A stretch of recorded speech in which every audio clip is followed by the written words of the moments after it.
I am very alive. I hope.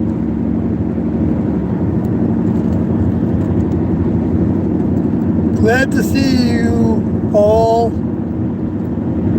But there's nobody here. Oh no! I'm gonna have to talk to myself. But I'm bored talking with myself.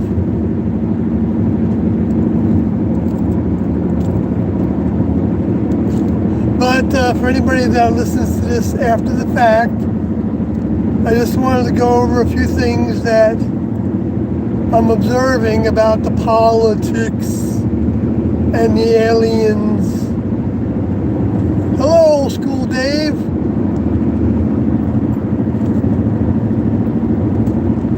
Glad to see you. Kathy's at home. I'm driving in that direction, having come from work this Black Friday of a day.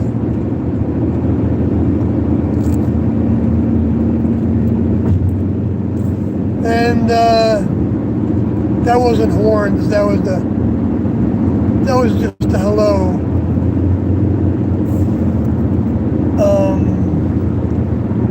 With the rabbit ears. Alright, so I don't know if you or anybody else that tunes into this follows the posts I make on my Facebook page, Sawyer Heaven's Gate. But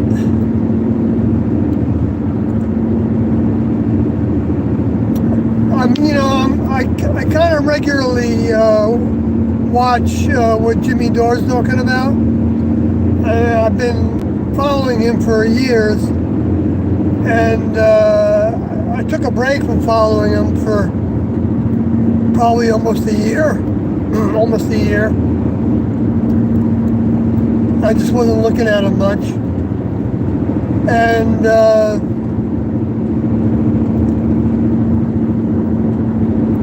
I think it was like a time period where, we were in between the major events, like, the big C word, spelled C-O-V.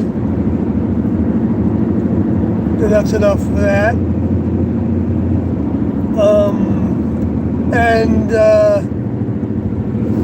The wars were kind of, the war in Ukraine was kind of rudimentary. That basically started with the during the Biden administration. Or maybe it started,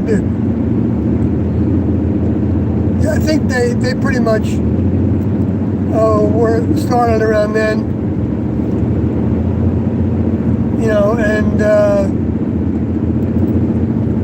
And he's been covering some things that are very interesting. Like today, I watched a broadcast of a Black Lives Matter former chapter founder. I don't know where the chapter was, but who has come out publicly as being pro-Trump. And I didn't know what to think about this, about the way that people in black vehicles, African American vehicles, were thinking about the current politics of the day. Because the only exposure I had to people of the African American community was, I would meet people and stuff, but I wouldn't talk politics with them, or anybody for that matter. But we're through a radio station I used to listen to in Cincinnati when we were there for the summer. That was a station that was an AM station that Al Sharpton and his daughter and some other folks on his team were running. And they were so against Trump, it's like even to suggest that he did anything of value was like you were treated as if you were evil. If you called in and said that, whether you were black or not, whatever your gender was, it didn't matter what your racial profile was, which a lot of times you can kind of tell somebody's nationality or, their like you can't always tell, but sometimes you can tell. And so even when black folk were calling into the Al Sharpton station, if they didn't, go along with that point of view, then you were almost like shut out of the community completely. And they had all kinds of names, nasty names, and they considered, I heard this over and over again. I listened to maybe over the course of the summer, maybe like 15 times for, a couple hours each time. And they had a lot of call-ins. Most of them were call-ins.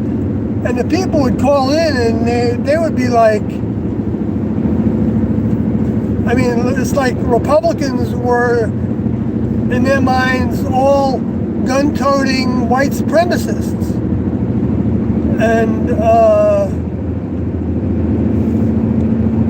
And yet, this person that I was listening to on the Jimmy Dore show was talking about how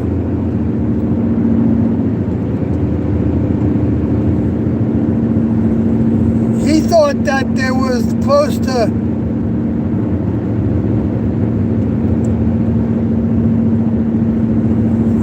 a growing percentage of people in African American vehicles that were leaning towards Trump now because they don't feel like the Biden administration is really doing anything for them. Yet, if you listen to the Al Sharpton station, they say that Biden has done a lot for them. And yet Biden has clearly shown that he is, I don't know if Trump is racist. Racism is kind of a crude word anymore. It's a generalization that, we all may have degrees of racism in our genes, because of our ancestors and the parental makeup. I've talked about that before, how I was kind of raised with thinking in New York City area, thinking that blacks were, responsible for most of the crime, and of course that wasn't true at all, or the homeless population, or the people that were destitute, or didn't have, or dirty. Yeah, those are the kind of things that, as a child, I was exposed to. Like, we would go to New York City with my parents, and they would say, "Oh, we're going to dirty New York City." And then they weren't saying that the blacks were what made it dirty, but then when I left the group and I went and lived in the Phoenix area for some months, for about 8 months, I guess, and then decided, after I was back in touch with my vehicle's mother and brother and sister in New York, and they wanted to see me after not seeing me for a bunch of years.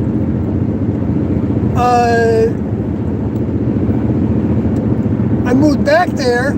I lived in the house where I my vehicle grew up, and my mother was still living there. My dad had passed away, and while I was in the group, and my sister had her own family living nearby, and my brother had his own family living nearby. And so I went back there, and I was living in that house with my mother. And my sister was trying to get me to date. And I kind of wanted to date myself, you know. I kind of wanted to meet somebody. And I did start to date. And my mother, at one point, I don't know if she got wind that I was talking on a dating site with a black young woman, and I don't know if she got wind of it or not, because I didn't talk about it with anybody. So I think she just, one time she said to me, I don't know if she overheard me talking at one point on the phone, because I did arrange to have a date with this person, and my mother said to me, whatever you do, don't bring home a black woman.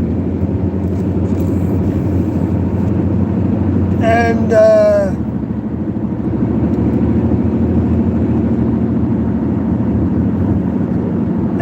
I knew at that point that I needed to move out. I kind of knew it before that, but I wasn't really in a hurry. But then I had a reason to move out, so I moved out. Anyway, but I was raised with that kind of racism, and it didn't make sense to me. I ended up having black friends in my teens, and you know, so it didn't stick. But I realized that I still had the program running at times, to where when I would meet somebody that was in an African American vehicle, I would want to be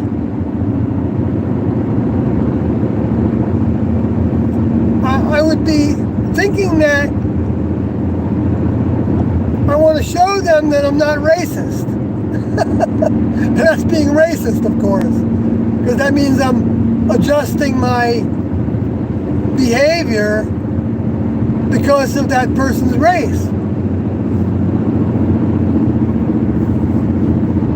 And that's what Doe talked about too in terms of racism, is that if you're trying to make a big deal of your race, if you're trying to put it in front of somebody's face and say, you need to treat me differently because of my race, then that's being a racist. Now, that's easier for a white person to say, I guess. I mean, I'm not going to be the one to say, you know, what's easier or what's not easier, because we all have, I think, things about us that can stimulate different kinds of bias. You know, so it might not be related to the color of the skin, but then again, you know, then there's the people with the African American vehicles that are racist towards white people. And it's not like it's their fault. It's not like it's my fault or their fault or anybody's fault. There's no fault in this. What it is, it's something to overcome.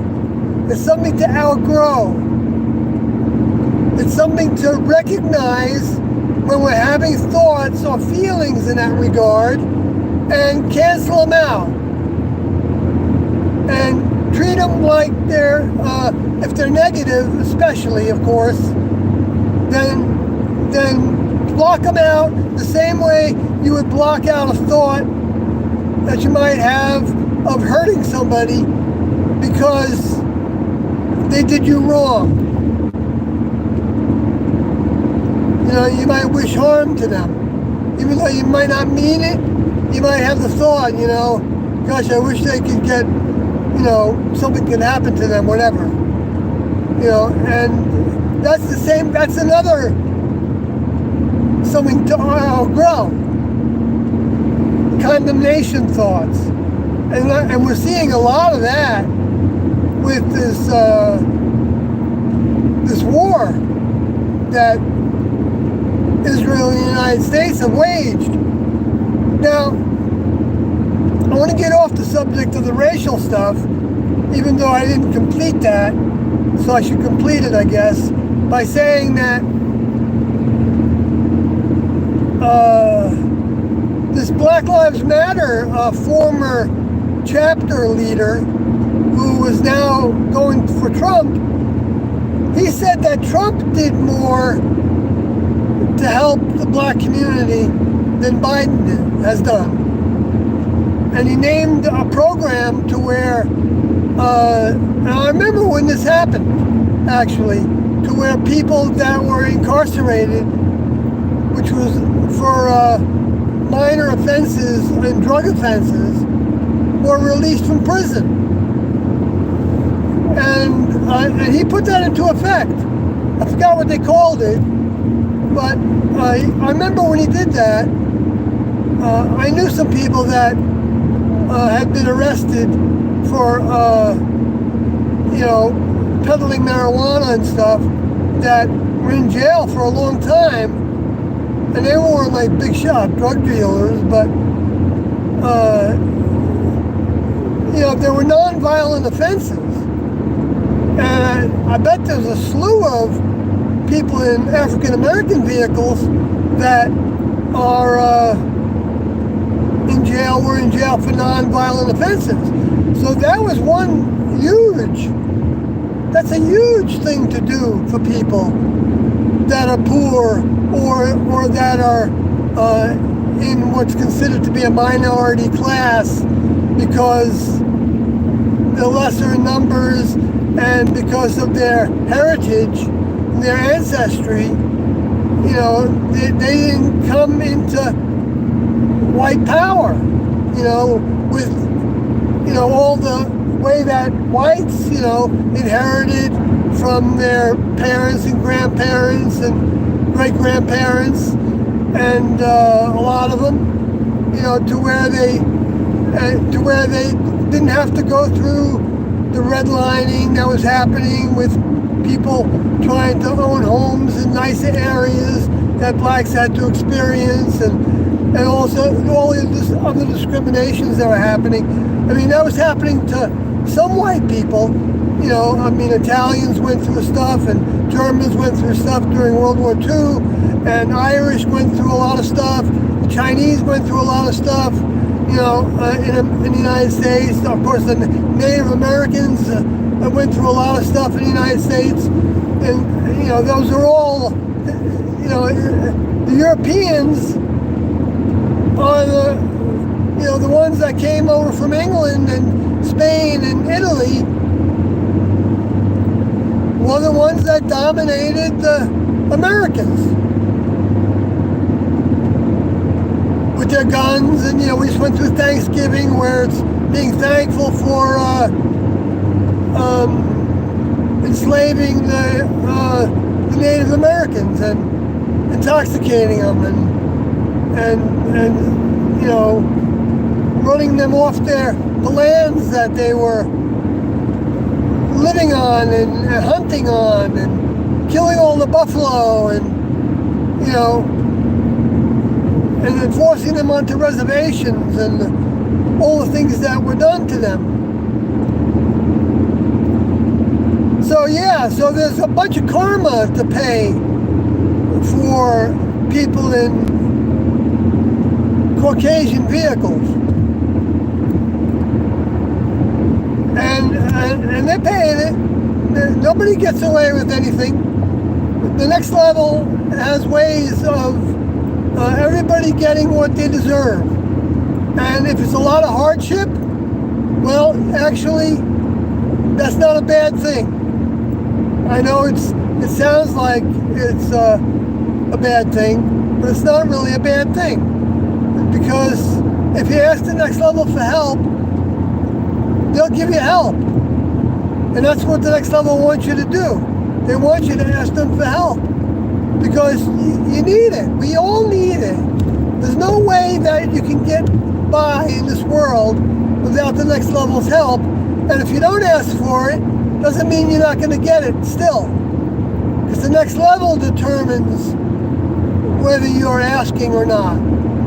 It's not based entirely on knowing who you are asking for help through. I mean, if you're suffering in some way, and the next level has ways of learning that you're suffering,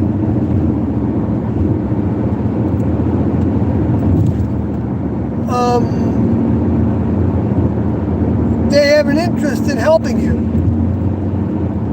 And then helping you recognize that you got help from a higher source, so that you can grow to have faith that a higher source does exist. And then you can even know that they exist. And so, hi Dave Coleman. So anyway,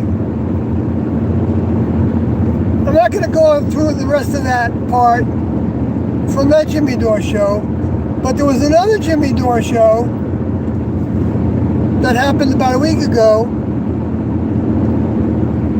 that talked about how there was billions and billions and billions of dollars worth of oil and gas under the Gaza Strip. And Jimmy Dore was playing this documentary that I think was made in England, that was documenting this, and they were talking about how, you know, the rich people of the United States and others were planning at one point to use atomic bombs to dig another canal, I think next to the Suez Canal, so that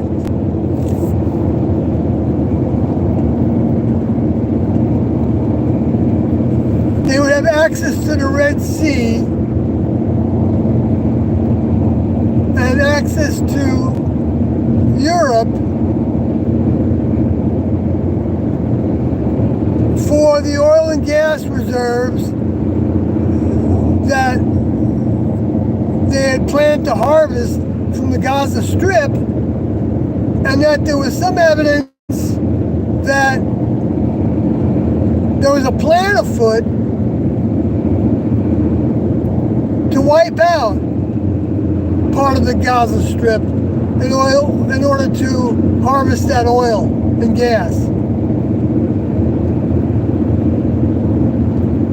Okay, now, so when I first heard that, and this, you know, this wasn't a theoretical report.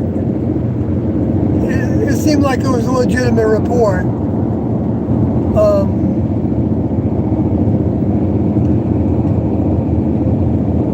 I'm kind of slow with that, with looking at everything as illegitimate, unless I see evidence of it.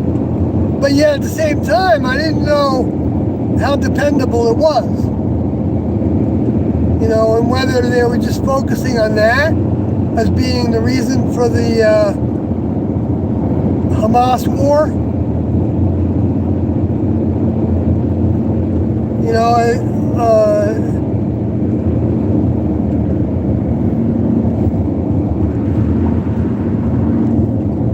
which I wouldn't put it past them. Any of them. They could all be in cahoots.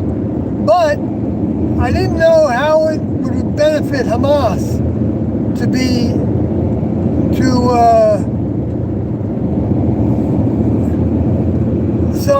I don't think they were in on that.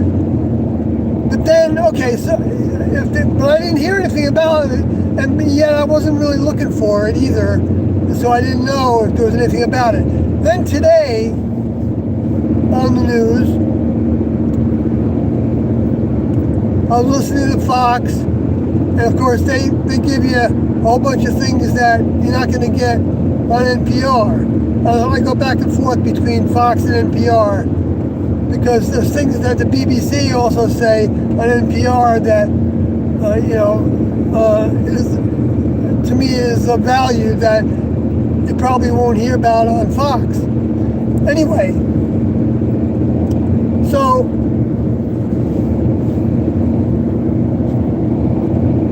what I hear on there is that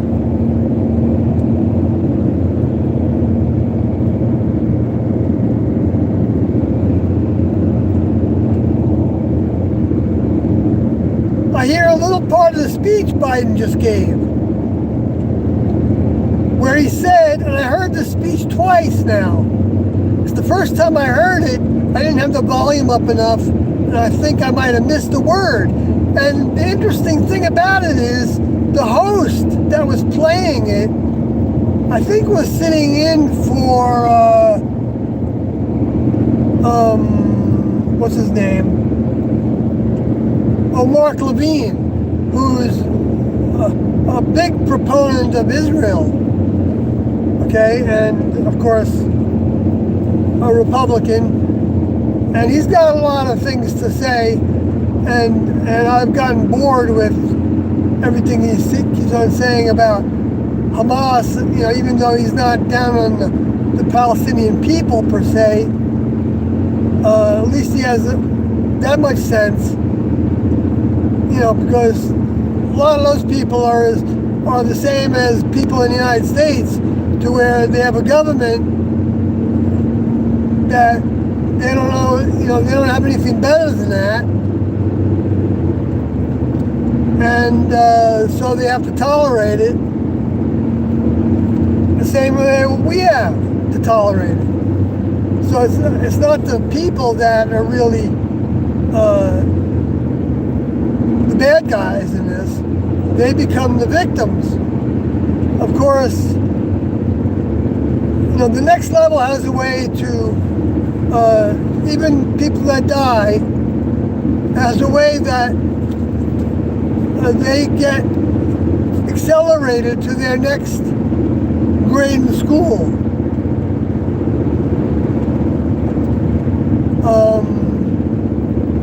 When they're victims.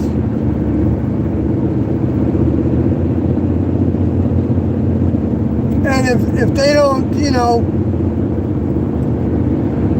I'm sure the next level probably, I shouldn't say sure, but it pays attention to those who don't want to fight fire with fire. Even though that becomes a very big influence to do. It's very hard to reject that when you see the injustice of people bombing your loved ones.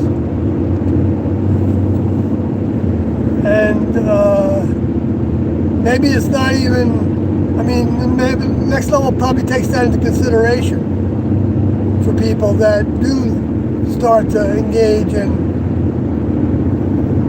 trying to do the same thing back to those that are doing the generation of violence. Anyway, so what Biden said was that he started to say that he couldn't prove this. Funny way to start to talk about it, right? But that he thinks that Hamas, one of the reasons Hamas did the attack on October 7th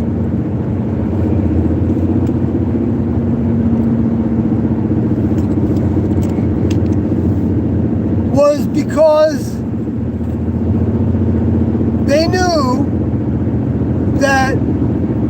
administration had been working with Saudi Arabia on the Abraham Accords, they called it,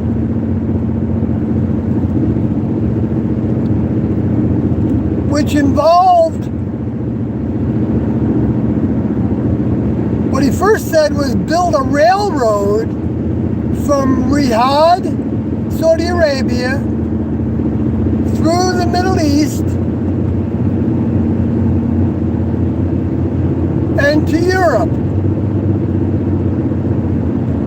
And then he said, with a lesser voice, when he repeated it,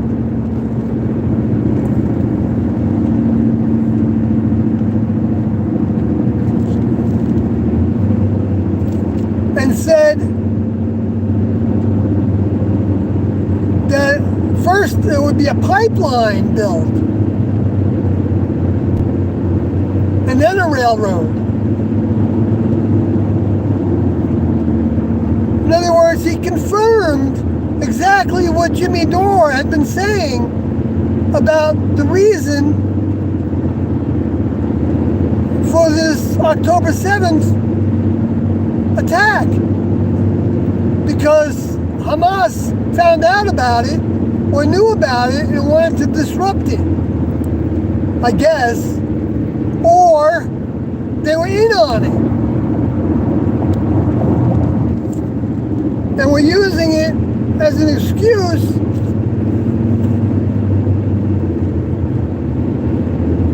to bring about a war, or even and so then you begin, you know how they right away they start talking about 9/11, which I shouldn't say that, because I've had videos taken down because I associated that event.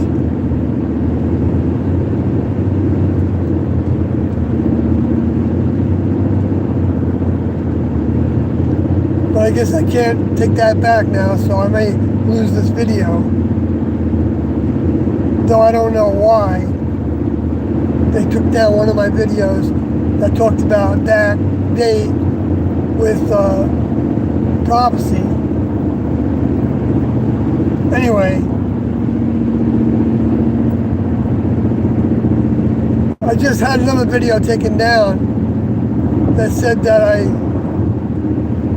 said something about I didn't abide by the community guidelines for talking about health, which I had another one taken down before that.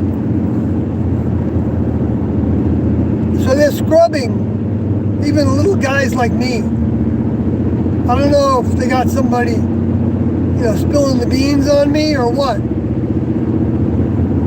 Or if they have those bots crawling around looking for keywords, and then just, because I'm small potatoes, right? I don't even make any money. I don't have, a couple thousand subscribers. And it's kind of piddly, right? Anyway, but it just so happens that, there's a big controversy happening in Israel about why they had such a big intelligence failure. They knew about the tunnels. They probably knew about a lot. And what I heard was, from an Israeli source, is that they didn't think Hamas would do that attack because they knew that whatever they would do, Israel would respond with a huge amount of death and destruction relative to the amount of death and destruction that Hamas did.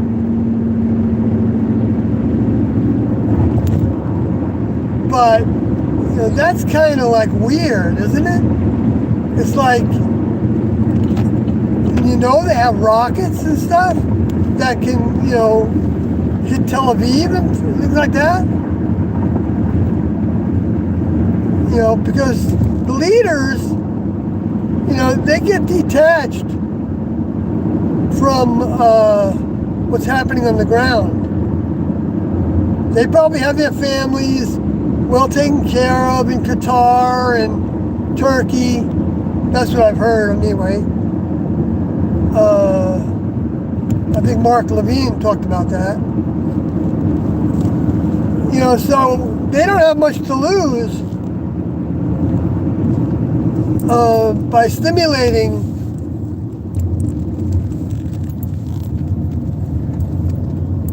their various hatreds. Now, I don't justify any of this. None of it's justified, not in the Next Level's point of view.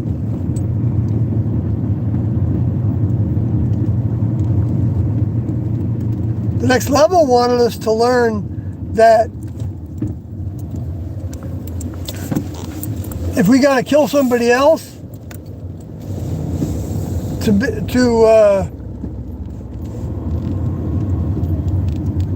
hope to defend ourselves and defend the land that we live on, go live someplace else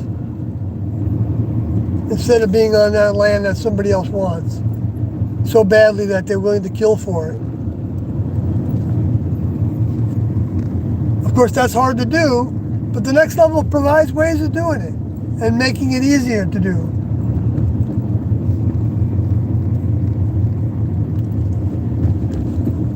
Anyway, so I just wanted to share that part, and I'm not going to have time to get into the space alien part of it,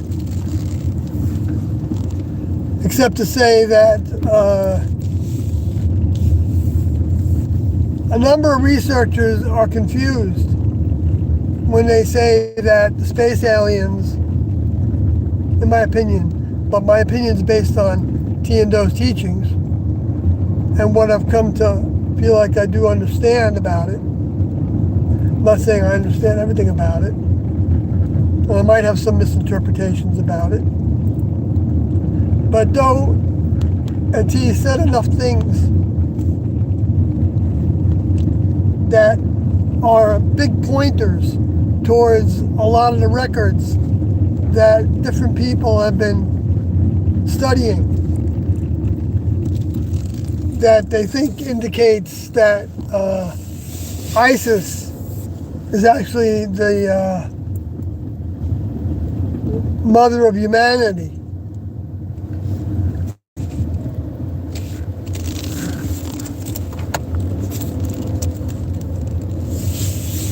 And it's a big subject, and I just recently made a post on my Facebook page with this guy's YouTube channel who was interviewing this other guy who was a historian who's done a lot of research, and he's got a lot of information in his head. And I think he's got some of it right on, and other parts I think he's way off about. And so I'll get into that next time. But I want to close the stream. It doesn't look like there's too many folks in it. And no questions, so I'm going to say goodnight, folks. Yeah, old school Dave, I hear you. Have a good night. Dave and old school Dave. Got two Daves here. Good night.